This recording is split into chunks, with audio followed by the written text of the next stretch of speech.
Εξομολογήστε το Κύριο διαγρατός, αλληλούια, ότι στον αιώνα το έλεος αυτού, αλληλούια. We are here with Al-Hakim, and we are continuing a discussion that we've been having. He has some information he wants to share with us. So this will be my second time on camera with Al-Hakim. We want to talk a little bit about Jizya and also some other topics like the Sharia, because Muslims say, you know, Jizya is just a tax. It's just because you don't have to go to war. We defend you in war, so you have to pay us the money. So we want to get his information about, he has done some research, so we want to get some details about that. What is Jizya, how it's been practiced and things like that. And we're also going to talk more about Sharia, you know, what's in the Sharia. And we'll go to that. So if you can please give us some introduction about, you said there's something about Aisha you want to tell us. Yeah, I want to mention something I mentioned last time about Aisha in Hadith. I did mention Hadith to Bukhari, was number 3894. It's a famous Hadith where Aisha said she was, when Muhammad married her, she was not 6. And when he slept with her, she was at the age of 9. And what in the hadith, I mentioned another hadith to Imam Ahmed, famous Imam Ahmed, and probably you won't find it in Musnad Ahmed, because we know that the original of Musnad Imam Ahmed doesn't exist. It's the student of his student who made the book. So some of the hadith disappeared. But luckily, one of the scholars of Islam is Ibn Hajar al-Asqalani. Go ahead. In his book, Hello? Fath al-Bari, Sharh Sahih al-Bukhari, he mentioned that hadith. And he had the Hello? addition where when Aisha entered, Muhammad was sitting in... Who's this? was sitting on his bed, and they took her. I can't hear you. The line is really bad. It's almost same hadith like Bukhari, but it's got this addition. So if you go to Ibn Hajar al-Asqalani in his book Fath al-Bari, Sharh Sahih Bukhari, who explained all the hadith of Bukhari, you found this. And he's a big scholar, and they call him al-Hafid. What does it mean? He has memorized more than 100,000 hadith. So 100,000 hadith? yeah, if you call a scholar Hafid, the name Hafid, the main scholar, he memorized at least 100,000 hadith. Some of them, they go up to 300,000 hadith. With all the chain, with not just the hadith, with the chain of people who said that. So that's what they call Hafid. So it's not any scholar, so it's very famous. That's the only thing I want to talk about it, because people ask me about that, where did you bring the hadith? So that's from this book. It's a famous book, and if you want to know how, Sahih Bukhari, you have to go to this man to understand the hadith. Today we're gonna talk about Jizya. It's a very important subject actually, and I want you to remember two words before we start. There is Jizya and there is Kharaj. Remember the name Kharaj. It's a very important name, Kharaj. But we're gonna start with Jizya and we'll talk about it. Like you hear everywhere, Muslims say that Jizya is just tax. It's just a tax because Muslim pay zakat. So the people of the book, we call them Dhimmi, pay Jizya. And it is as well exception from military service. That's what the Muslims say.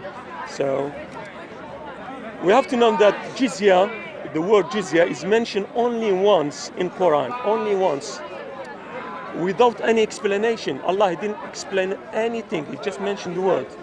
So we have to go to the biography of Muhammad, we have to go to Hadith, and we have to go, very important, to history of Islam to understand how the Jizya was practiced, especially with early Muslim, and how much people used to pay in different places.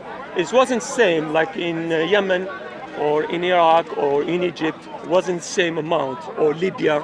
So we're gonna talk about this. What time period are we talking about? Early time, after the death of Muhammad. I mean, So the first century of Islam. the second Khalifa, Abu Umar ibn Khattab. Because Abu Bakr was Muslims start conquering Egypt and Iraq in the time of Umar ibn Khattab, the second Khalifa. And he lasted for 10 years, so it's very important, that guy. And he was companion of Muhammad, and he's famous. We can So this is at that time. That time, yeah. Okay. It's very because he was conquering the Christian lands, and he was putting jizya for those putting people. jizya on these people and kharaj. So we're gonna talk about kharaj later. So we're gonna mention the only verse of Quran. It's called Surah At-Tawbah. It's chapter 9, verse 29. We're gonna read it in English. So Allah in this verse say, fight those who do not believe in Allah and in the last day, and who do not forbid what Allah and His Prophet have forbidden. Yeah, because that's so very Allah and His Prophet, not just Allah. So that means there are things that Muhammad has forbidden that Allah didn't. That's for the Quranic people who just believe in Quran. That's why they believe in the hadith, because hadith are the sayings of the Prophet. Yeah, so you have to take hadith. Like, I just want to mention one thing, because muta is mentioned in the Quran, but hadith forbids it. The Quran doesn't forbid muta. It didn't. But they follow Muhammad, not Quran, which is from Allah. Exactly. So he's the Allah, and that's what the Shia keep practicing, but it wasn't forbidden in Quran. Yeah, so they're doing the right thing. Yeah. We're gonna talk about one day about that subject. It's a very important subject. I like to talk about that. It's very important. We stopped. Allah and His Prophet forbidden, and who do not follow the religion of truth. They call it the religion of truth among those who were given the scripture, people of the book, and until they pay. Look at the translation in English, Muslim, how they translate. Until they pay the due tax with a willing hand, being compliant. Quran doesn't say that. The last word of Quran, وَهُمْ صَغِيرُونَ. We're going to mention what does it mean, وَهُمْ صَغِيرُونَ. Being compliant doesn't mean, وَهُمْ صَغِيرُونَ, it doesn't mean being compliant. We're going to come to that. That's one of the Muslim, how they play with the translation. We talk about this chapter, it's very important. This chapter, Muhammad received in the year 9. That's Muslim calendar. In the year 9, after Muhammad returned from Ghazwat Tabuk, the last battle, Muhammad wanted to fight the Roman, but he didn't find them. He took with him about 30,000 soldiers, but he returned. Was in south of Jordan, Tabuk. He didn't fight. It's very important Ghazwa. It's very important. We have to. So he went for the war. Did he know where their army was, that he was going to attack them? He just wanted to fight. I don't know why. So he just went looking for their army? Yeah. And couldn't find them? No, they say the Roman, there were about 200,000. Yeah. And Muslim, there were 30,000. Oh. But the Roman didn't want to fight Muhammad. I don't know why. And Muhammad returned with his army back. Oh. And in this Ghazwa, they tried to kill Muhammad. Some 12 of his companions, and some of them, they say 15, they tried to kill him in the way back. So it's very important as well. We cannot make. So I didn't know that there was an attempt on Muhammad's life by his Sahaba. The Muslim, they say they're hypocrites. They're not the greatest but Shia, they say these 12 are the best companion of Muhammad. It's Abu Bakr, Umar, Zubair. This is the Allah promised them paradise. The 10, where Allah promised them paradise. But we'll talk about it another time. We'll come to it. Where we stop? Yeah, this chapter Muhammad received in the year 9 in Islamic calendar, and that was just before Muhammad died, a year and a half before Muhammad died, and was the last chapter of Quran. This chapter is called the chapter of the sword, and doesn't start with Basmala. What does it mean? Doesn't start with in the name of God, the most gracious and the most merciful. And all the scholars, no exception here. All the scholars say the chapter 9, the Tawbah, didn't start with Basmala because there is no mercy in this chapter. Simple as that. It's chapter so. What does it mean jizya in Arabic, in the tongue of Arab? We are talking about the real tongue of Arab. There's a book, very famous book. It's called the Tongue of Arabs. The author of the book, his name Ibn Mandur, and he found Ibn Mansur. And any Muslim who want to learn the language of Quraysh or Arab before the time before Islam, he must go to this book to understand every word. What does it mean? Because some words mean a lot of different meaning. It's the same like any language anyway. In this book, we say, Ibn Mandur say, Jizya is taken from the people of Dhimma. People of Dhimma is the people of the book, and the plural is Jizya. Jizya is reward. That's the mean Jizya. It's like beards. That's the explanation.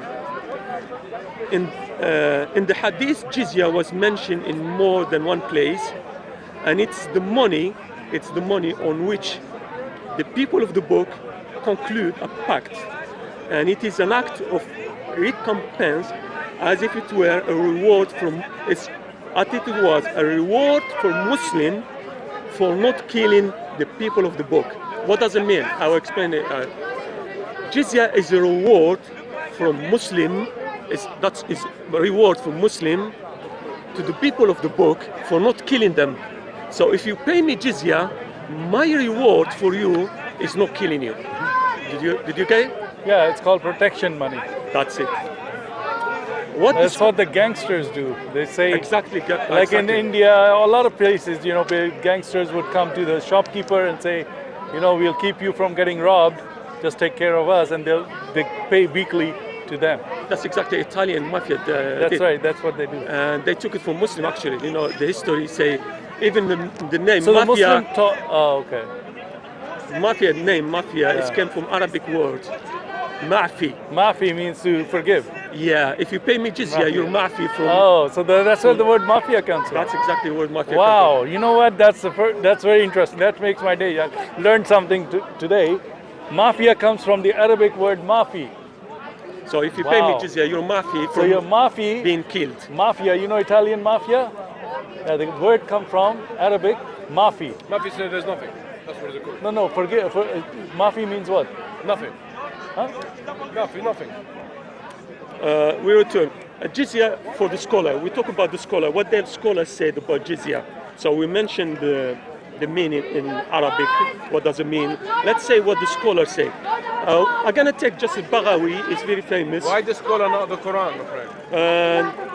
Because he make a resume. Al-Baghawi make a resume. Because if you take Tabari, it's pages and pages. They don't represent Islam. These two people. So Al-Baghawi, in explanation, when he explained chapter 9, Tawbah, verse 29, he say, it's a tax imposed on the neck. On the neck. Out of oppression and humiliation. You remember the word وَهُمْ صَغِيرُونَ, the end of the last word in this verse, وَهُمْ صَغِيرُونَ. That means oppression and humiliation. Ibn Abbas, is Sahabi, is a companion of Muhammad. They call him the Hebrew Ummah, who explain all the Quran. He said they give it with their own hand and do not send it with the hands of anyone else. They must give it with their own hand. So they can humiliate them. They used to spit on them. Humiliated and oppressed. They pay jizya while standing, while the recipient is sitting. Just a way of humiliation. Ibn Abbas said as well, it will be taken from him and his neck will be trampled. Step on his neck. A way of humiliation. Al-Kalbi, you like this guy, he's famous historian, said, if he gives jizya, he will be slapped on the back of his head. Slapped on the back of his So head. you have to slap him on his back when you give jizya. Oh, it's Just a good to, reminder. just to humiliate him, just to make him understand that he's lower than Muslim. Always remind him. Always remind him. Wow. That is like practice in the Muslim world. You know, they always slap you on the back of the head and stuff. Something. Over there, Police, yeah. they do Yeah, that. yeah. They do that over Police, they do that. there. Yeah. Can. Al-Baghawi say, it was said, Al-Baghawi mentioned the other Muslims said, it will be taken by his beard and beaten on his throat. So you take him by his beard and you beat him in his throat. So kind of humiliation. There's all kind of humiliation anyway. It's the same thing for Ibn Kathir, Tabari, Qurtubi, Sa'di, Jalalain. So whoever you take, it's the same thing. We're going to mention Ibn al-Qayyim. Ibn al-Qayyim is a famous scholar as well. He's a student of Ibn Taymiyyah. He was Hanbali and he was a student of Ibn Taymiyyah. He's got many books. They study his books in Azhar. And he's got books of biography of Muhammad. It's called Sirat A'lam Nubala, is by Muhammad specially. And he's got a book specially for people of Dhimma. That book is called Ruling of the People of Dhimma. Complete book special for the people of the book. Why he said Ibn al-Qayyim, Jizya is a tax imposed on the head of the infidel. Infidel is the people of the book, of course, to humiliate and belittle them, make them small. Imam Malik said it's obligatory in lieu of killing. So instead of killing you pay me jizya. Shafi'i is obligatory in lieu of bloodshed and dwelling in the house. It's only Shafi'i said it's for the in lieu of bloodshed and the dwelling in your house. So if your house is like it's your own house, it's like you pay tax in your own house. Imagine that.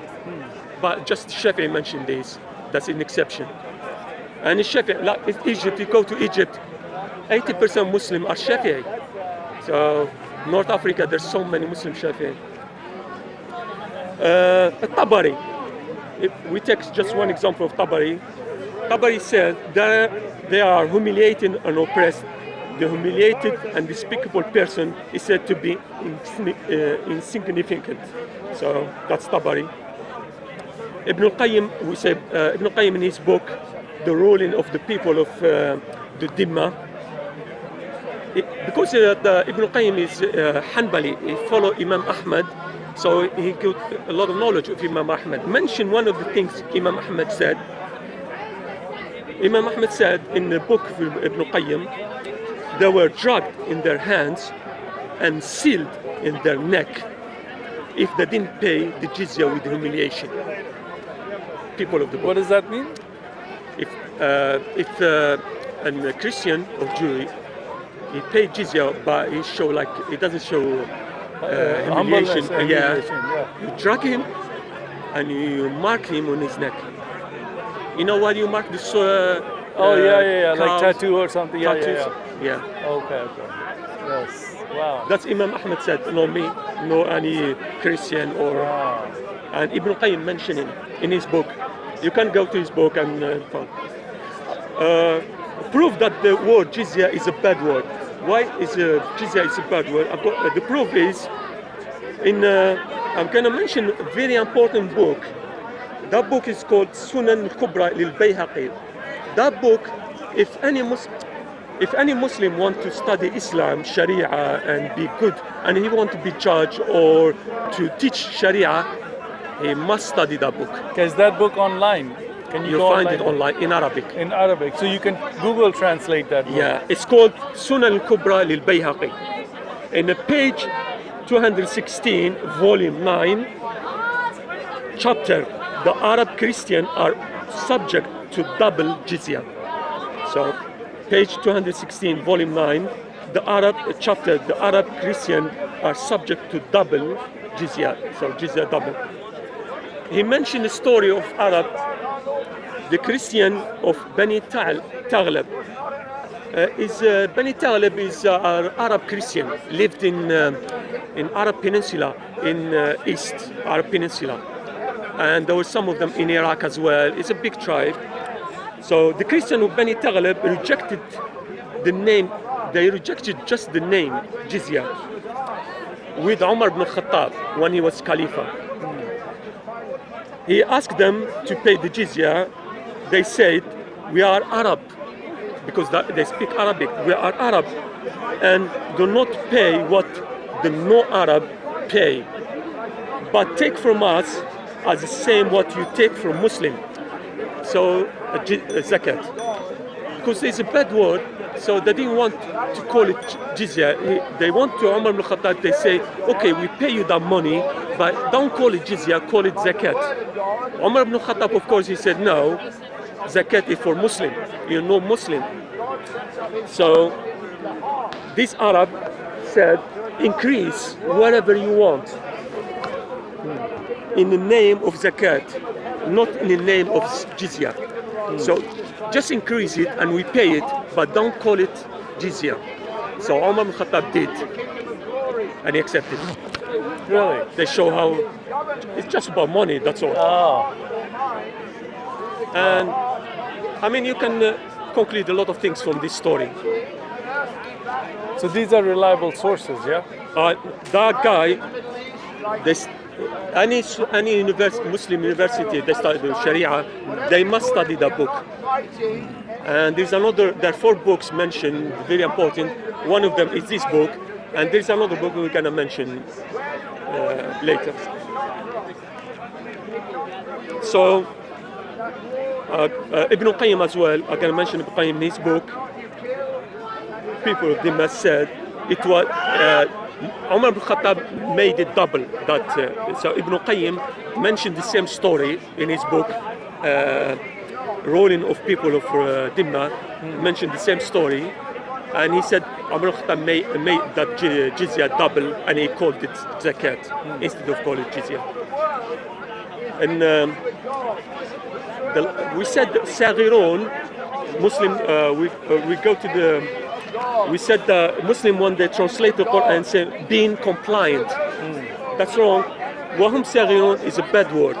And if you go to Quran, there is 4 verses in Quran prove that word is bad word. If you go to Surah An-Naml, is it chapter 27, verse 37. Surah Yusuf, chapter 12, verse 32. Surah Al-Araf, chapter 7, verse 13, and same surah, verse 119, you understand, Wahum Saghirun is a bad word. I don't want to go through these verses of Quran. Just read in them. The meaning is humiliation. That's what I mean. I'm going to mention another Sahih Bukhari, so we have to mention some hadith, just no Quran. In Hadith Bukhari 2914, Sahih Bukhari. By the way, if you go any Muslim and you search this hadith, and they say it exists in Sahih Bukhari, but they say it's da'if, weak. Doesn't make sense. Sahih Bukhari is Sahih. And I searched it, and I went to Sahih Bukhari itself, and I found that Bukhari didn't say anything like that. So they show you how Muslim play in the website. So be careful when you read from website. That's hadith. Muhammad said in this hadith, my livelihood has been placed under the shade of my spear, and humiliation and inferiority are made upon those who disobey my own command. The word Huam Saghirun come again here. Ibn Baz. Ibn Baz is a Saudi scholar. He died, I think, 2000. He's a famous Saudi scholar, and he's got his own website on the internet. If you go to it, you find everything, about, of course, in Arabic. Ibn Baz said about this jizya.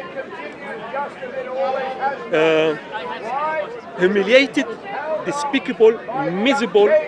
For this reason, it is not permissible to honor the people of Dimma, nor raise them above the Muslim. Rather, they are humiliated, small, and miserable as stated in Sahih Muslim, the Prophet said, Sahih Muslim, do not initiate the greeting of the Jew and Christian, and if you meet them on the road, force him. If you meet Christian or Jew, force him to the narrow side of the road. It's a famous hadith, everyone. And that's why Ibn Abbas keep saying, that's why the Caliph Umar ibn Khattab, in his pact of the pact of Umar to the Christian of Syria and Palestine, Ilya at that time, it's called Ilya, speculated those well-known conditions to humiliate, minimize, and degrade them. The Pact of Omar, if you go to Ibn Kathir, Ibn Kathir gives all I think if you Google Pact of Omar, you'll be able to read what it is. And we move. Okay, let's move. All right. Go to back over there, right there, yeah.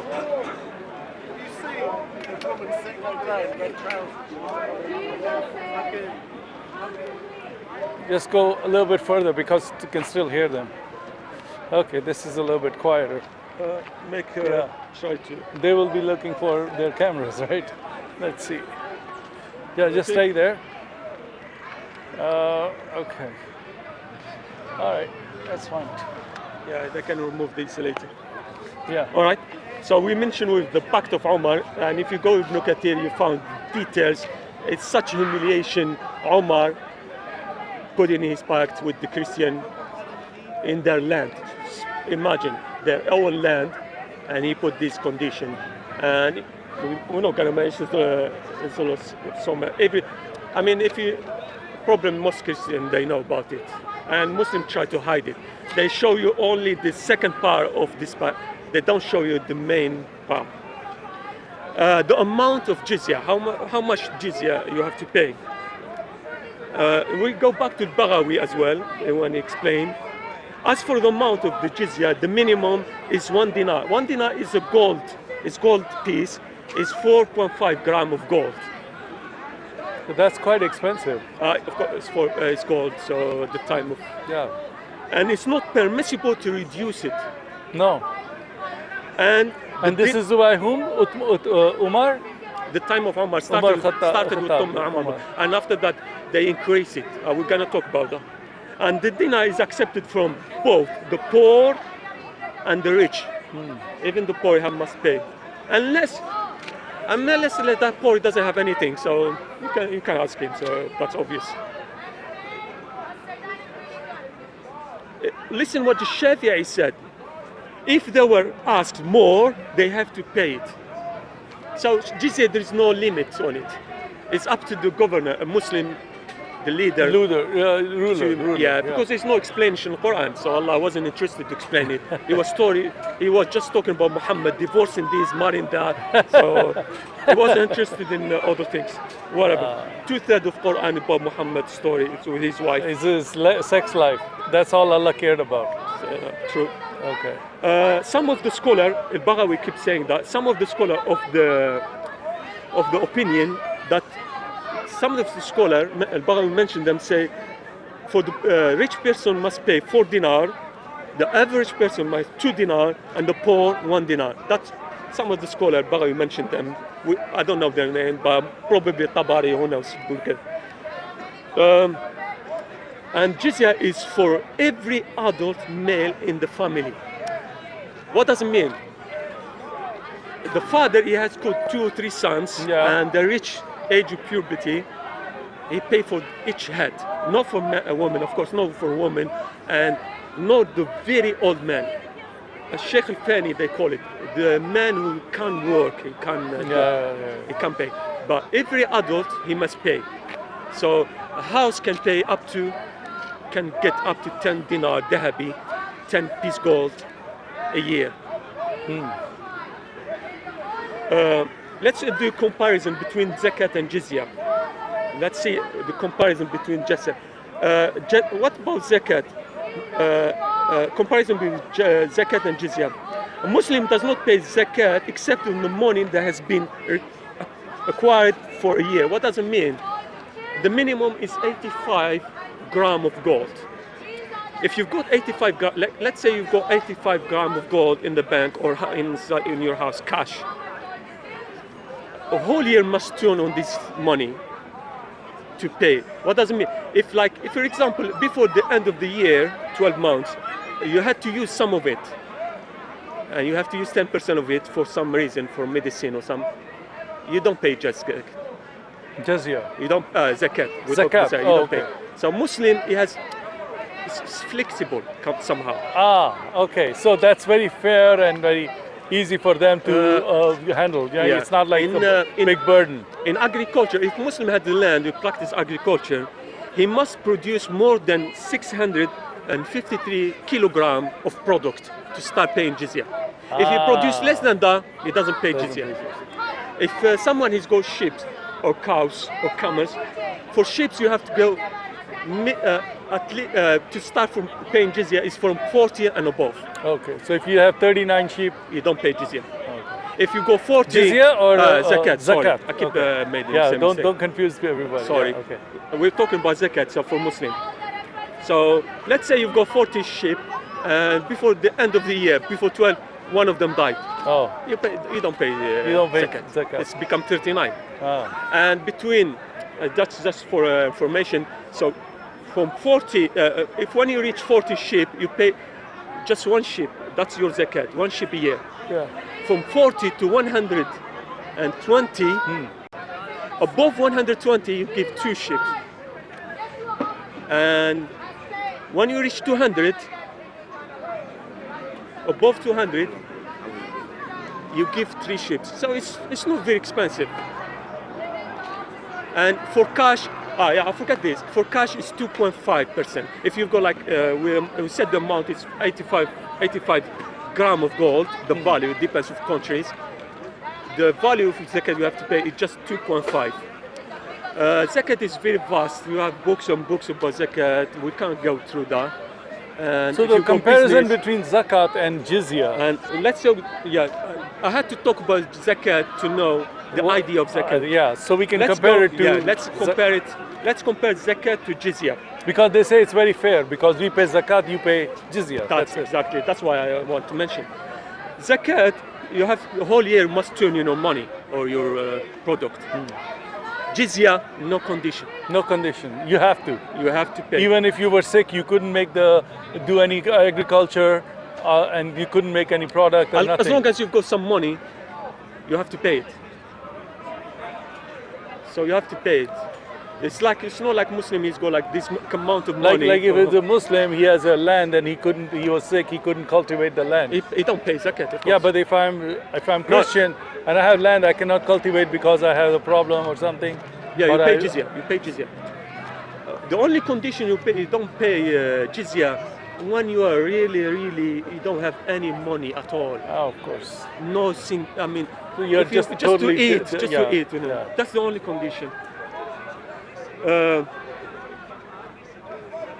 Only the man, zakat is only the man in the house pays zakat. So the children reach puberty, they don't pay, of course.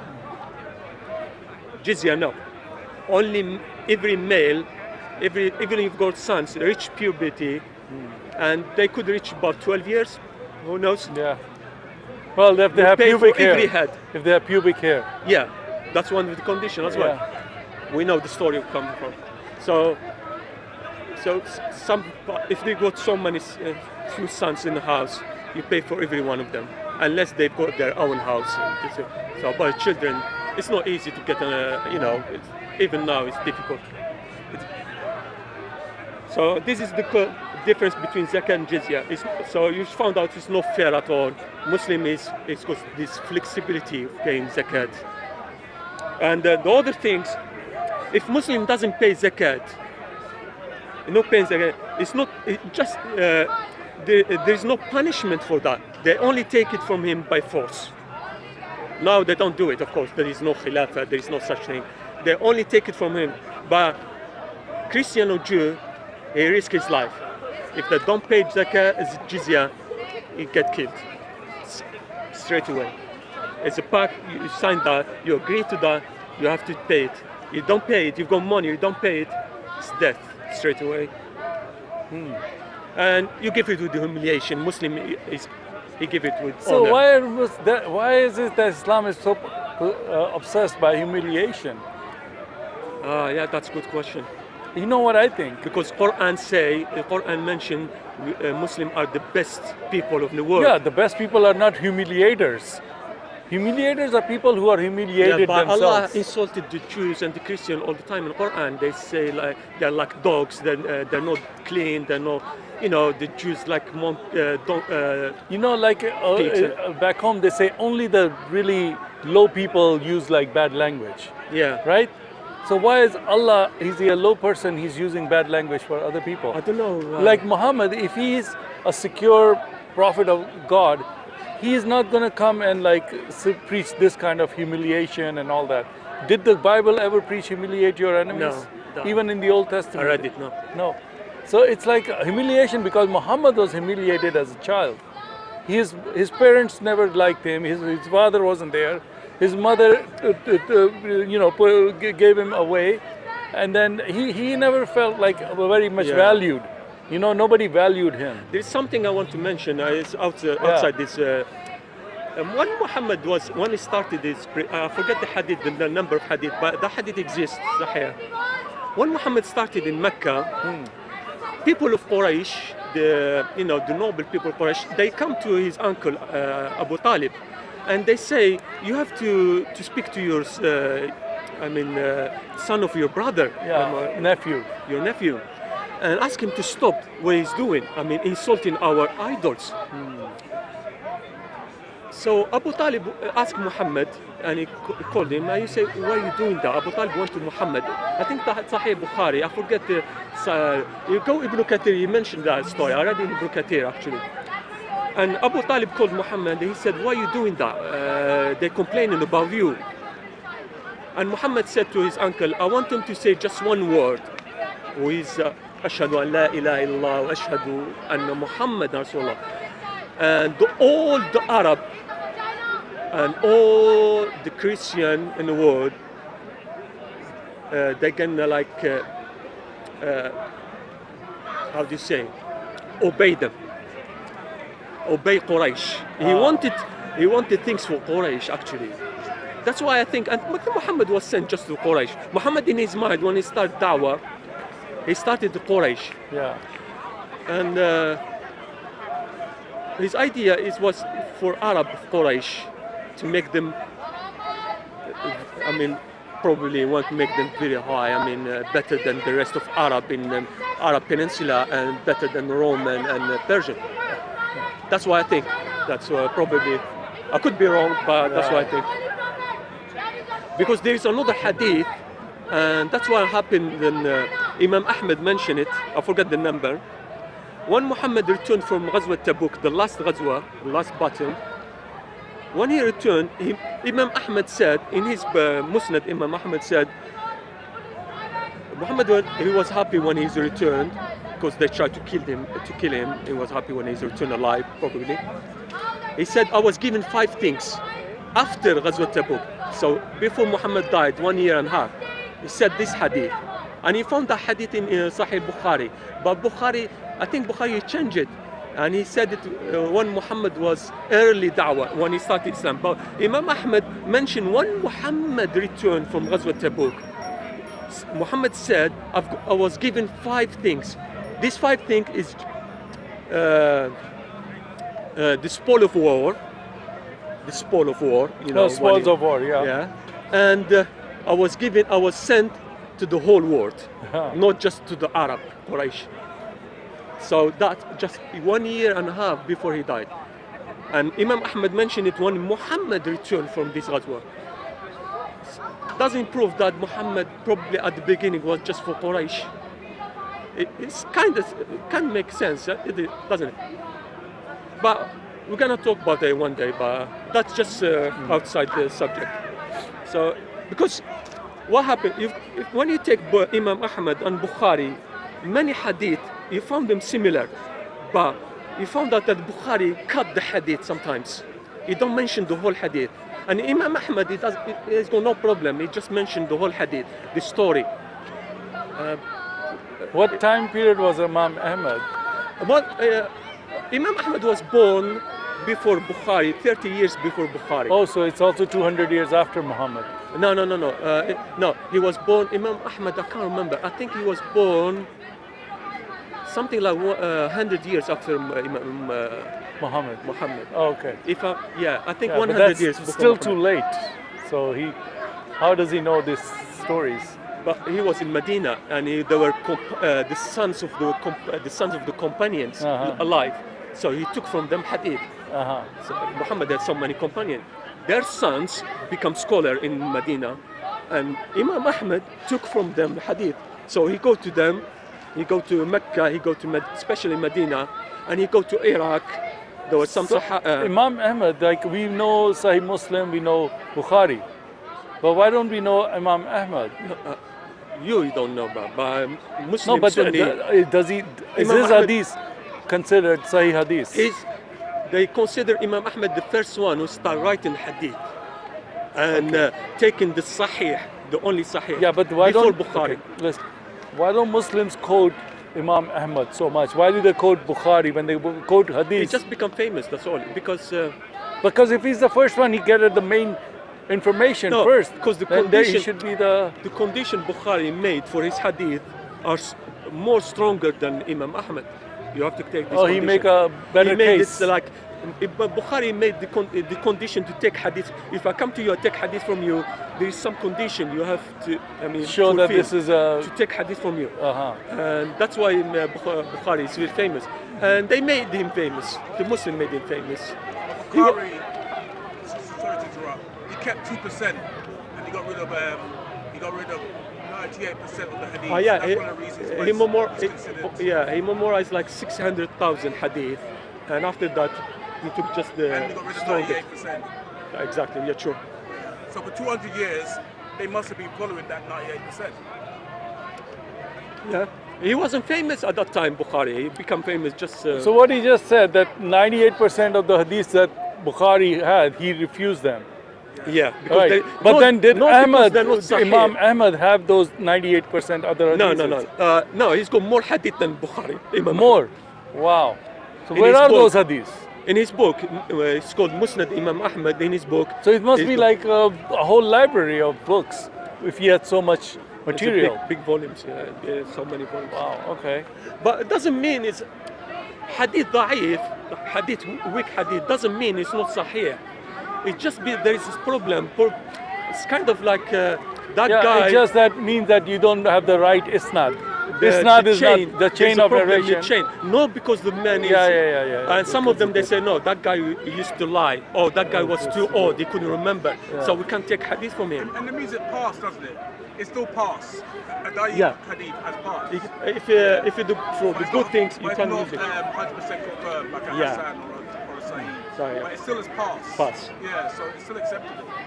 Otherwise, what's the point in having it? Okay, go ahead. Where we stopped, yeah. Let's talk about historically, in history. Mention something in history.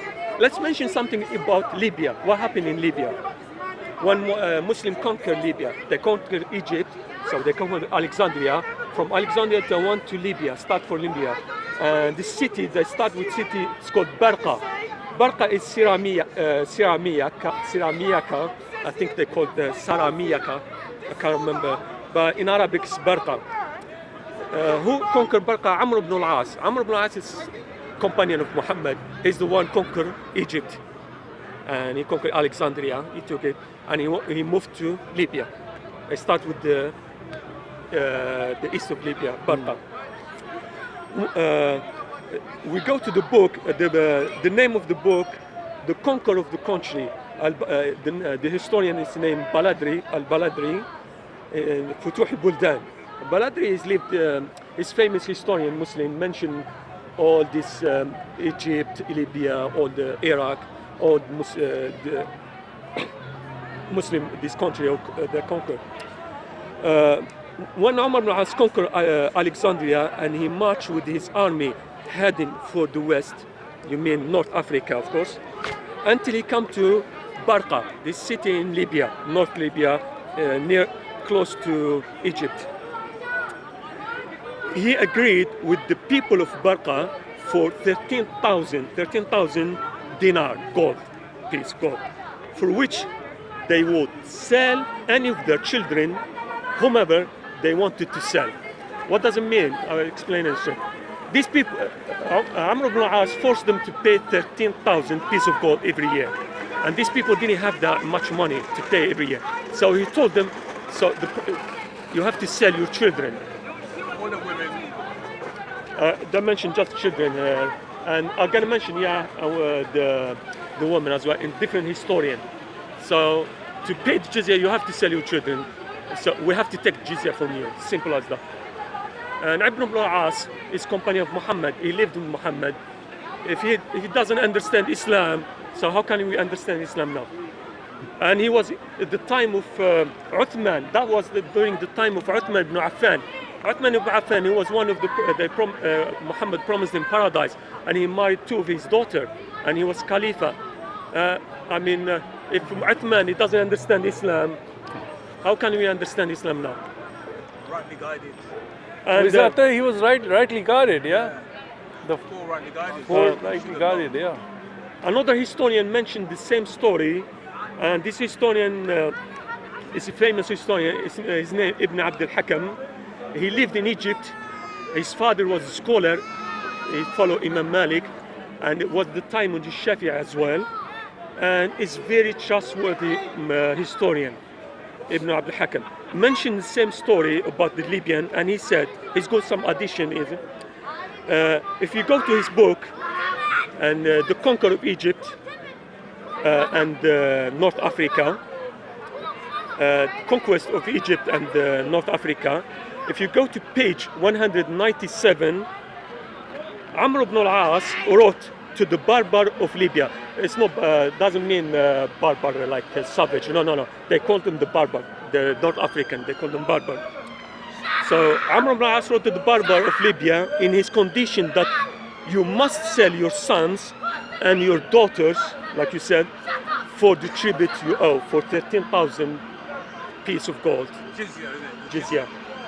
So imagine that. So to sell your children and Not based on the ability to pay them. no. Yeah, but the Muslim will say, oh, this is da'if or this is weak. There's no... They could say whatever they want. This is a historian books. This is how do you know your story. If you deny these books, so it's up But to these you. are credible books because the Sharia is based from a Ibn lot of this al-Hakim, stuff. this guy in his book Conquest of Egypt and the West, his father was a scholar in Egypt, big scholar in Madhab, and Shafi'i used to visit him. Shafi'i has got his own madhab, and most of Egypt they follow Shafi'i. And all his family is scholar. Himself was scholar as well, and a historian. I mean, how can you deny someone like that? Yeah. Is a Muslim lying? If he was Christian or wrote this, all right, I understand that you say you're lying. But the Muslims are that's writing this down. That's the point good. of the And he jizya- lived in Egypt. Yeah. And there's no upper limit to the jizya, is there? No, It can there's be not. anything you There's a want. minimum, but there's no. It's Yeah. up to the governor of the land. And how much do the Muslims pay in zakat? It's 2%, they say. It's 2.5% of your. 2.5 for one section of people, and no upper limit for everybody else. I wonder why people converted. Ibn al-Hakim, we keep saying about. We talk about Egypt for a while now. Ibn al-Hakim in his book said, for the Egyptian was 2 pieces of gold for every man, adult man. That's not including the woman and the very old man. The Sheikh al-Fani. Sheikh Fani in Arabic does mean the very old man who's almost dying. He's a few years probably dying. And that's in the page 92. If you go to page 108, this guy said they were paying jizya and kharaj. We're gonna come to kharaj. What does it mean kharaj? And kharaj according to what the Amir, the governor, see fit. So they're paying jizya and kharaj. We're gonna come to kharaj, very important. If you go to page 111, when Amr ibn I mentioned it, no. This is very important. If you go to page 111, Amr ibn al-As himself, when he conquered Egypt, he said to the Copt of Egypt, the Christian of Egypt, Copt, we call them Copt, if anyone conceal a treasure from me, I will kill him. And he did kill one of the Coptic council, hide the treasure from him. That's what the historians say. So Rightly guided. The rightly guided Ummah, yeah? that show you they were just about money. It's not about Islam or spreading Islam. Right. Best people of all time. Teaching the Quran or history of Muhammad or whatever. Wow. There's another hadith. It's a very funny hadith, but I'll mention it. They found it in Sunan al-Kubra al-Bayhaqi. I said this book you have to study it to be scholar of Islam. If you don't study it, you're not scholar. I don't consider you a scholar. Because he talk about all hadith and sharia. He mentioned like if it's zakat, salat, everything and hadith. On authority of Umar ibn Khattab, he was Khalifa, when he was Khalifa, he said, Umar ibn Khattab himself said that, I calculate the Jizya of Bahrain, the region Bahrain, while I was standing in a prayer. When Umar ibn Khattab was praying, he was calculating in his head the Jizya of Bahrain. He's not talking to Allah. He's more interested in. He's not interested in his money. While he was It's just a bit funny. I found it funny, but as he was praying, he was speaking of money. making calculations for money. How much money coming from Bahrain? Yeah. How much can I get Bahrain those at that people time? for? I can't know if they were Christian, Arab Christian, and they were they follow Zoroastrian. Zoroastrian, religion. Okay. And these people as well, they pay jizya, by the way. Wow. Muhammad took from them jizya during his time. So you can say they're people of the book. Muslims consider these people as well people of the book. They've got the book actually. So they're not Christian, they're not Jews. So Muhammad took from jizya, so Umar ibn Khattab took jizya as well from them. So just more information. Where did that jizya go? Where did jizya go?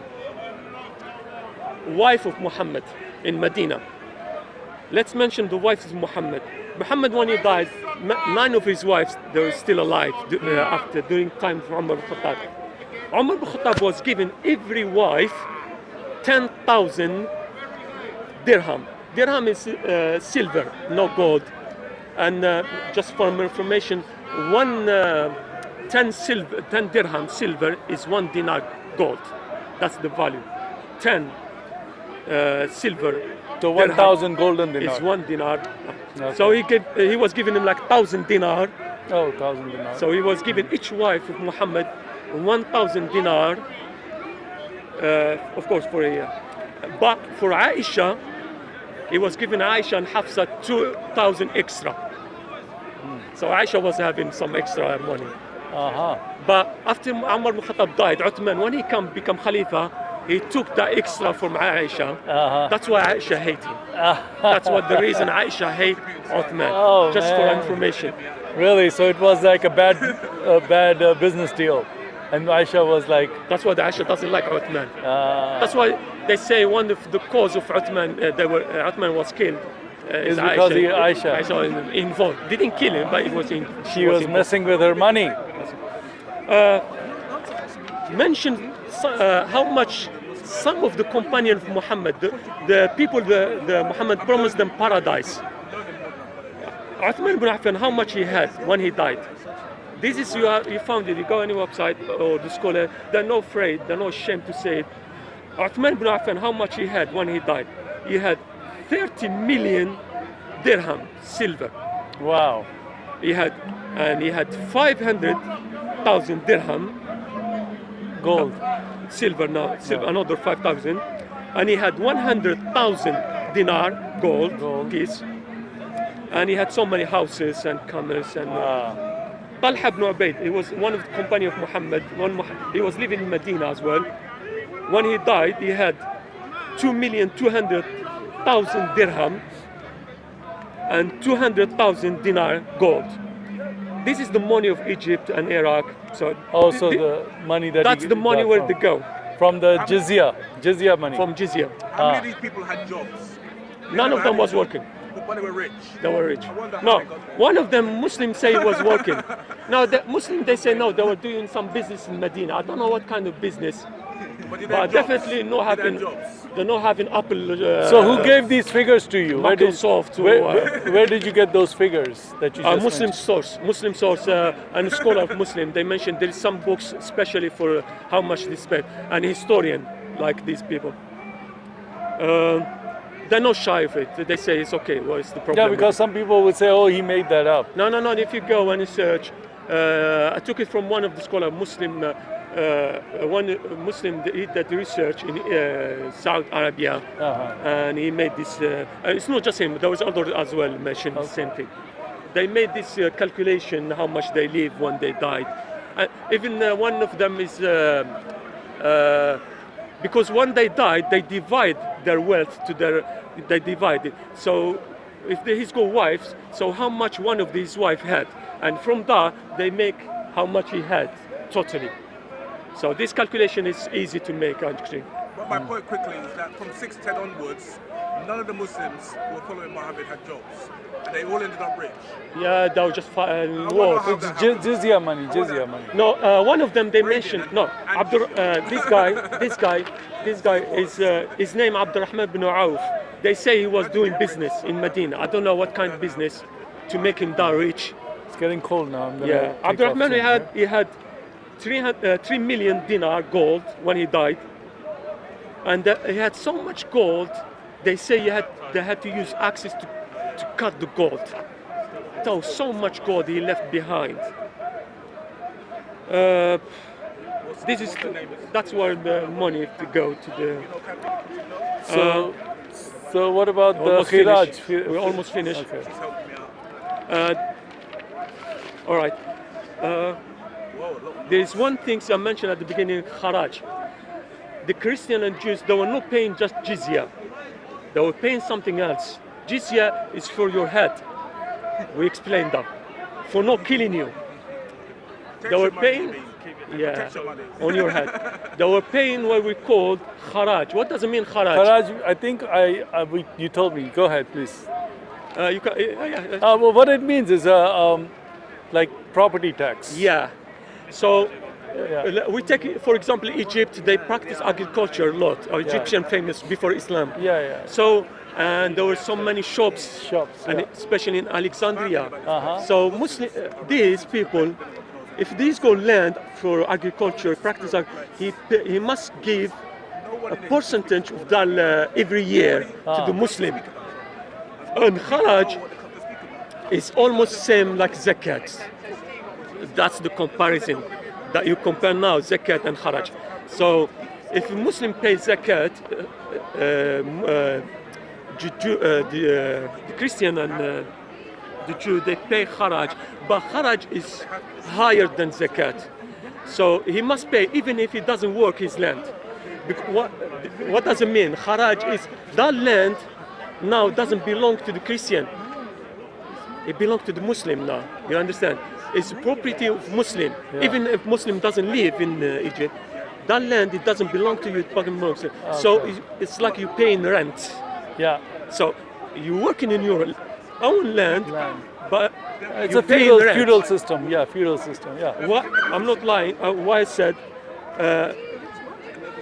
Ibn Qayyim said tax on land, kharaj.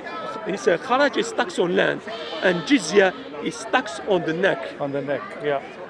And they are two right on the neck of the infidel and their land for the Muslim. So that land doesn't belong to the Christian now, belongs to the Muslim. Do you know the rate of the khiraj? It's very difficult. There is books, and you've got Maliki, Shafi'i. Everyone says something. There's no limit to it. There is a limit. 50% is the limit. Limit is You can't go over 50%. You cannot go over 50%. No, you can't go. Otherwise, you go. Yeah.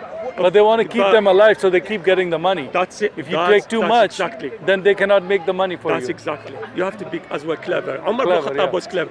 Because when Umar bin Khattab conquered Egypt, Muslims said, we have to divide Egypt. Imagine, they said divide all Egypt between Muslim. Yeah. Because it doesn't belong to Egyptian now. We conquered this land. Umar bin Khattab said, no. These people must stay in it. We don't take the slaves. We don't take the women. We don't take them.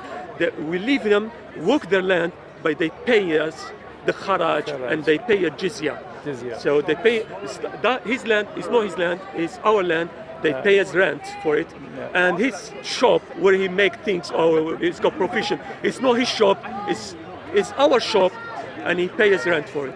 So I guess the spread of Islam was through humiliation, through jizya, through force of enforcing this kind of laws. Yeah. To protect your life, you have to pay jizya. And if you don't, and if you're tired of getting humiliated, either you convert to Islam or you keep getting humiliated.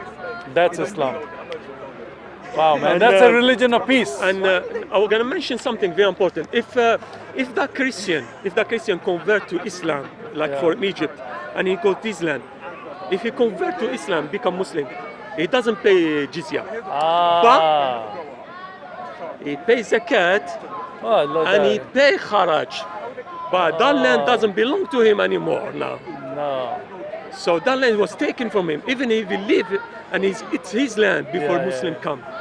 So if he convert to Islam, jizya be taken from him. So that's it, no jizya on him. No jizya. But he pays zakat, and he pay what? Khiraj. He pay khiraj. Wow. So imagine. It's a very peaceful religion, man. Imagine how peaceful this is. I'm not making these things. You go to the books of Sharia, Ibn Qayyim, Ibn Qudama is got books, very famous books. It's called Mughni, and they say there's a word we say take the Mughni, and it's enough. Muslims say that because it's got everything. And Ibn Qudama he was a scholar. He was mujahid. He mujahid with Salah ad-Din Ayyubi. He was in his army. He's from the family of Umar ibn Khattab, so he's got. I mean, it's very credible. He's Qurayshi. Yeah, he's Qurayshi. He lived in Palestine, by the way, and he made many books. This main one, Mughni. If you go, he mentioned everything about jizya and about kharaj and about all madahib, Maliki, Shafi'i, how much they pay, and it's not cheap. Trust me. Well, you know what I think you should do is talk to some of the Muslims here, because they keep telling us that, jizya was very fair tax, only 2%, you pay less. Yeah, but over here the Muslims will tell us that we were very generous to the Christians and the Jews. We charge them only 2%. And your government here charges you 30-40%, and we used to charge you 2%. There's so much lies in Muslim nowadays. You don't listen to Muslim nowadays. You have to listen to you gotta tell this information to some of the Muslims. No, some Muslim know, so they don't deny. They accept it. I mean, it's just the ignorant Muslim that don't read. They don't know it. But the Muslim who read on his church, he knows, and he's proud of that. We're proud of it. Proud of it. We're proud of it. All right, man. That's the problem. And Jizya, we are proud of it. But Khiraj, we are proud of it.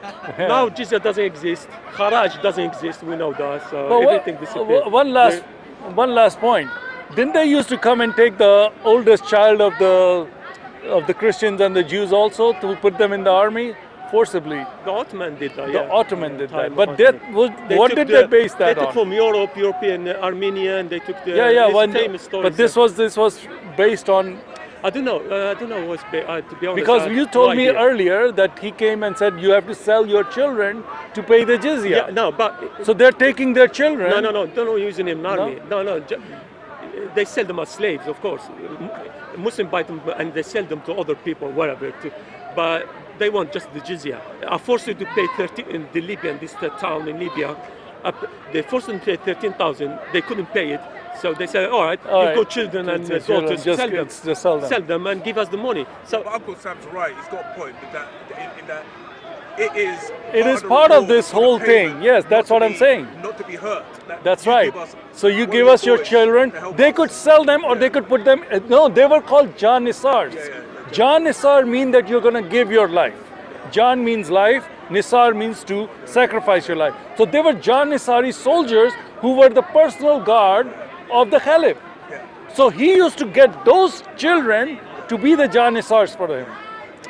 They were expendable. They can't say no. They have to fight. They have to so it's kind of part of a jizya tax when you take your oldest, most strongest child and put it. And who do those children go to fight in the end? They're very Christian parents. because the kids were converted to Islam. Islam, and they were told to go and attack. This is from the story of. Attack the Christians. Yeah. Yeah. I think they used them later, not about man. yeah. No, that didn't happen. That come later up there. Well, anyway, so but during- it for evolved. example, during Salah ad-Din Ayyubi, Yeah. he did exactly what he Yeah, did. but you see, it evolved from taking children, selling them. Yeah. It evolved from there. The example was set in the first Was century. set in- yeah. That's what the That's point is. could And be, then yeah. the story of Dracula, you know, in Transylvania, Yeah. he was taken by the Turks as a child. Yeah. And he was converted to Islam, but then he rebelled. You know the story of Dracula from Transylvania? He was taken by the Turks, Yeah. converted to Islam, and he hated them. He came back. Vlad, wasn't it? Vlad, the Impaler, he hated them so. He used to speak Turkish, and he could. So he wreaked havoc because he hated this. Now, how much hate is that for somebody to go and kill thousands of people? He used to stake them, put them thousands of them on the stake. That's how much he hated the Muslims for what they did to him when he was a child. And he And they were making them sex slaves too. He had another brother. He was gay, his other brother. Yeah. Then they took them. One of them, they used to have sex with him, the Muslims. A famous Muslim would die. Yeah. Children. And they would, then that one they would call him Muslim. And then the Dracula, the guy, Vlad the Impaler, he took off and he came and fought them. So this is the real story. This is the history of how much hate and how much oppression this religion is, the religion of peace. And keep in That's mind- how you get and peace. Keep in mind also that these boys are slaves. Yeah. They're actually slaves. They have course. to fight, and they're Of course. not free, and they can't marry. No, and of all course that not. kind of thing. So No, they but are they slaves. take them as children Yeah. And brainwash and, them. and brainwash them and then bring them in. But some of them, when they were like 12, 13, like I think Vlad was not that young. He was a little bit older, so he remembered his culture, his parents, and his stuff. So he rebelled against them. So slave army, in other words. Yeah, it's Yeah. like what's his name? The one who conquered Spain. Salah. No. The other guy. Saladin. No, not Salahuddin, the other one. No, not Ayyubi. What was his name? I forget. Tariq bin Ziyad. Tariq ibn Ziyad. He was he wasn't Arab. He wasn't was from Arab. They say he was from North Africa, like slave. Was Slave. taken. Yeah, was he taken very slave. young. Yeah. So he was the one who conquered Spain. Yeah, so Tariq ibn Ziyad wasn't Arab, so was probably one of these. One of these people. So that's been the So, history of them yeah. doing this. So it's that's not how they something- moved to North Africa, and they took some. I mean, if we talk about slavery next, probably. Yeah, another let's time. talk about next time. And we see how much slaves they took from North, especially North Did Africa. Muhammad have slaves? And Spain. Last time we mentioned how many slave women, and he had 20 slave women when he died. Wow. But because he had so many He didn't, wives. I thought he each came to wife- free the each slaves. wa- I thought they said he would buy slaves and free them. He did free some slaves. No, but where was these 20 he had women? so many, so he couldn't feed them all. So probably. Wow. Slavery is I'll give you an example in But he slave. was a poor, humble man. How can he have 20 slaves? I'll give you an example in slave. We talk about next time. In 1877, the what's it called? Ismail was the president of Egypt. If we call it a president of Egypt. In 1877, Ismail, the governor of Egypt, made the pact with the English in 1877 in Alexandria to stop the slavery.